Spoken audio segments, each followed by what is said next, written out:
Alright, so I'm gonna try to cover as much stuff as I can in this little amount of time. Try to keep it short and sweet. Um, okay, so I've many different perspectives on the game. I've played outdoor for 11 years, indoor for about 5. I've coached, assistant coached.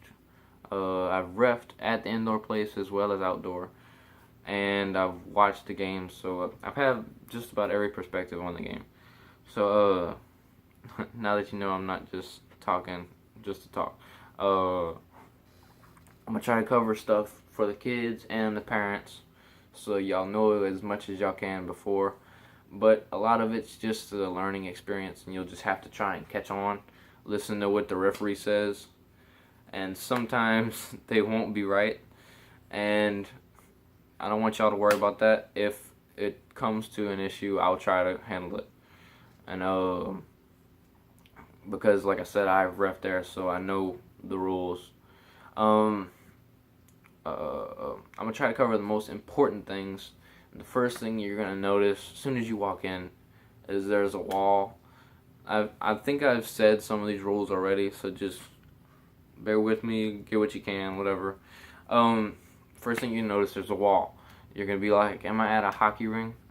No, it's because back then, whenever it first came out, most of them were converted from hockey rinks, and that's how it like kind of evolved, and that's why it has some of the same rules that hockey used to have. Um, so that there is some differences besides the wall.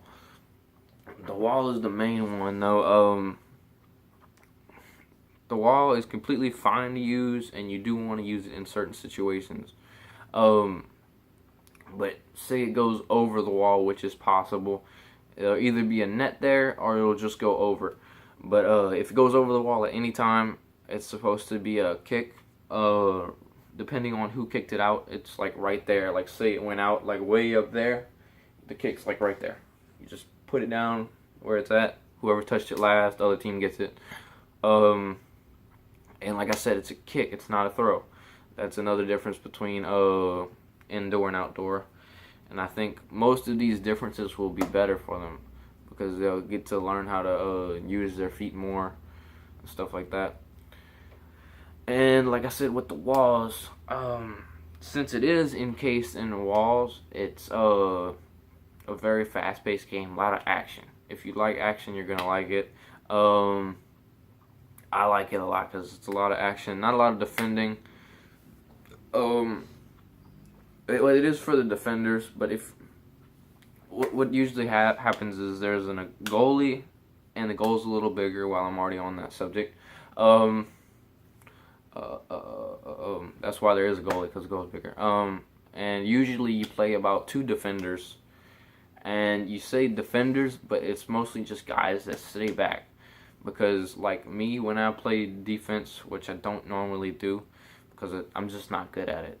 Not everybody's good at everything, but anyway, what you just call them defense because like if you steal it like on the halfway line, which may happen as defender, like for me, I could shoot from there. So it's called a defender, but I mean you can go up, and if you do, your team's supposed to cover you. Like say I was attacker and somebody else was on defense, and he starts dribbling up. I'm supposed to recognize that and go back unless I'm not the one that should. Like if somebody else is closer, they should do it. It doesn't make sense for me to run all the way from the other side of the field, of course. But yeah, and okay, so and for the parents with the wall, since I'm on the wall subject, you want to get on the corners if you can, or get on the top of the bleachers. Those are where you can see the best. Because if you go like in the middle of the field, which is probably where you'll want to go to begin with, it's you won't be able to see that well. And what they usually do is they practice like right there, so there'll be balls bouncing all over, and it's not a good place to be. You want to be on the corners or in the high bleachers. Um, I think I covered most of that. Okay, now to the actual field itself. The field itself is like a carpet, like I said earlier, which means that you don't want to slide on it, and it's not allowed unless you're the goalie. But even as the goalie, you don't want to do it. I played goalie there, and my knees used to get skinned up because I played outdoor and I was used to sliding, so I just naturally slid, and I had to start wearing knee sleeves to get used to it. But if you know that it's carpet and you don't slide on purpose, you'll be fine.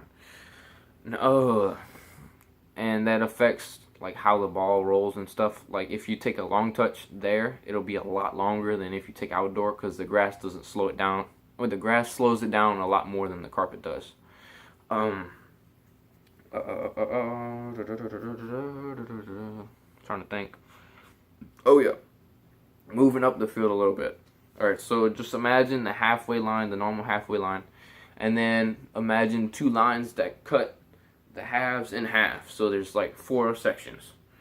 Okay, so you already imagine those 3 lines. Those 3 lines are the substitution for offsides because there is no offsides in this game, and it's a very small area, so it doesn't really matter too much. But with the 3 lines of 4 is you. All right, listen to how I say this too, because this is how the rule goes. The ball cannot go all the way over the 3 lines without being touched. So if something touches it, it doesn't matter. If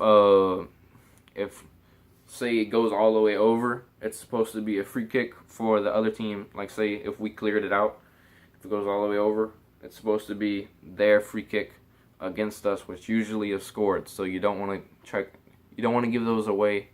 If you can do that, I think we have some people on our team who are capable of doing that.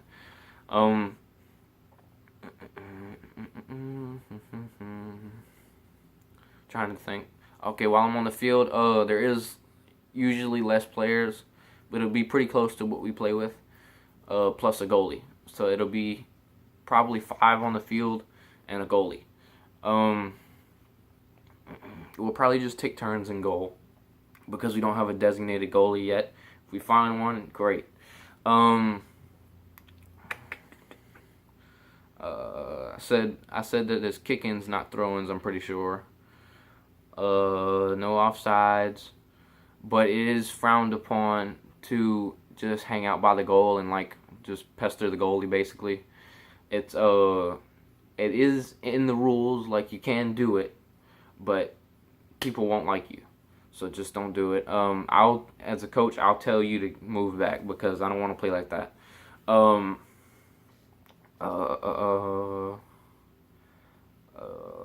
I think I said it's a lot faster of a game.